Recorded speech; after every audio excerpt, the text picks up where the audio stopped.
রাজনৈতিক নেতাদেরকে সাধারণ মানুষ দূর থেকে দেখে, টেলিভিশনে দেখে, কিংবা কোনো জনসভায় দূরে বসে মাইকে আলোকোজ্জ্বল পরিবেশে নেতাকে তার বক্তব্য শুনে। কিন্তু মৃত্যুর পর এই যে মানুষের যে অবিরল অশ্রুধারা, এটাই প্রমাণ করে যে তিনি ছিলেন সাধারণ মানুষের নেত্রী, তিনি জনগণের নেতা ছিলেন। বোঝাই যাচ্ছে সাধারণ মানুষ কেন অশ্রু বিসর্জন করবে একজন নেতার, যিনি চলে গিয়েছেন, যিনি আর কোনোদিন তাদের কোনো উপকার করতে পারবেন না। আমরা সেদিন উপলব্ধি করেছি যে ব্যাপক জনস্রোত, এত বড় জনস্রোত আমি তো কখনো দেখিনি, বাংলাদেশের মানুষও সম্ভবত দেখেনি, ভবিষ্যতেও দেখবে কিনা সেটি ভবিষ্যতে বলতে পারে। তার মৃত্যুতে প্রকৃত অর্থেই বিহ্বল শোকাভিভূত জনতা তাকে যেভাবে শেষ বিদায় দিয়েছে, এটি একজন রাজনৈতিক নেতার জন্য পরম আরাধ্য একটি বিষয়। এবং বেগম জিয়া তিনি অনেক কষ্ট সহ্য করেছেন, তাকে মাফিয়া নেত্রী হাসপাতালে একটা চিকিৎসা পর্যন্ত দেয়নি। আরেকটি বিষয় দেশের জনগণ জানে না, তিনিও কখনো বলেননি, জিয়াউর রহমান যদি মার্চ মাসের ২৬ তারিখে চট্টগ্রাম ক্যান্টনমেন্টে বাংলাদেশের স্বাধীনতা ঘোষণা না করতেন এবং জনগণকে, বিশ্ববাসীকে মুক্তি সংগ্রামে অংশগ্রহণ করার জন্য আহ্বান না জানাতেন, জিয়াউর রহমানের প্রতিরোধ যুদ্ধের কারণে আজকে বাংলাদেশ স্বাধীন হয়েছিল। নতুবা এই দেশ এখনো পাকিস্তানের অংশ থাকত।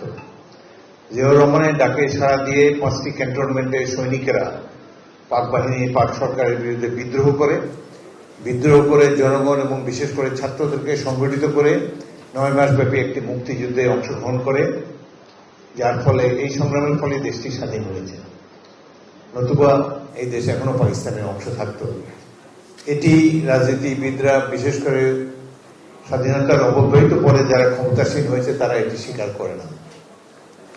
এবং জিয়াউর রহমানকে স্বাধীনতা ঘোষণা দেওয়ার জন্য যিনি অনুপ্রাণিত করেছিলেন, তাদের মধ্যে প্রধান ব্যক্তিত্ব বেগম খালেদা জিয়া। এই কারণেই পাকিস্তান সেনাবাহিনী তাকে পরবর্তীকালে বাড়ি বাড়ি খুঁজেছে, তাকে খুঁজে বের করার জন্য। আরো তো কত নেতা নেত্রী ছিলেন, তাদেরকে তো পাকিস্তান সেনাবাহিনী খুঁজেছে কেবল বেগম জিয়াকে, এবং জুলাই মাসের শেষ দিকে তাকে ঢাকা শহরে একটি বাড়ি থেকে গ্রেফতার করেছে। তারা তখনই অনুভব করেছে যে এই মহিলা একসময় জাতির নেতৃত্ব দিতে পারে, তার মধ্যে সেই যোগ্যতা, তার মধ্যে সেই সাহস ইত্যাদি রয়েছে। যাই হোক, পরবর্তীকালে তিনি যেভাবে জনগণকে সংগঠিত করে স্বৈরশাসকের বিরুদ্ধে সংগ্রাম করে দেশে আবার গণতন্ত্র প্রতিষ্ঠা করেছেন, আবার জনগণের নেত্রী হয়ে ৫টি আসনে বারবার জিতে জনগণের অপ্রতিদ্বন্দ্বী নেত্রী হিসাবে আবির্ভূত হয়েছেন, এটি বাংলাদেশের ইতিহাসের এক অবিচ্ছেদ্য অংশ। আজকে এই ছবিগুলো দেখে আমরা অনেক সুদূর অতীতে ফিরে গিয়েছি। মনে হয় যে তিনি জীবন্ত, এইমাত্র হয়তো এখনই একটু পরে এসে গাড়ি থেকে নামবেন। আমাদের জন্য অত্যন্ত দুঃখজনক অভিজ্ঞতা, তাকে আর দেখতে পাবো না।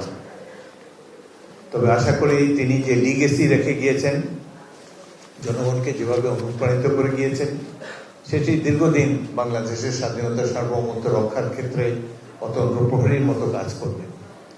তিনি আজ নাই। তিনি এবং জিয়ার পুত্র সন্তান তারেক রহমান আমাদের মাঝে আছেন। আমরা আশা করব তার পিতা এবং মাতার পথ অনুসরণ করে তিনি এই জাতিকে দিক নির্দেশনা দেবেন, স্বাধীনতার সার্বভৌমত্ব যাতে অক্ষুণ্ণ থাকে।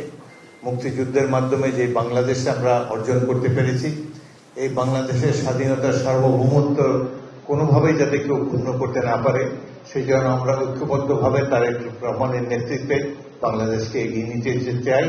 এই হোক আজকের দিনে আমাদের অঙ্গীকার।